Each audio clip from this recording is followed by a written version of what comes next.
দ্বিতীয় বিশ্বযুদ্ধে রাশিয়ান সোলজাররা তারা আহত হলে অ্যান্টিসেপটিক কিনে লাগাতো না, তারা মধু লাগায় দিত, আর আহত সোলজার তারা মুহূর্তে সুস্থ হয়ে যেত।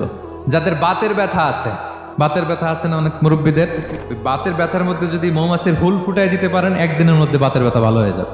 সাময়িক হয়তো ব্যথা পাবে, মৌমাছি যখন কামড় দেয় ব্যথা লাগে না। এবং এই মধুর ভেতরে আল্লাহ তাআলা ন্যাচারাল অ্যান্টিসেপটিক রেখেছেন, এটার নাম প্রপোলিস।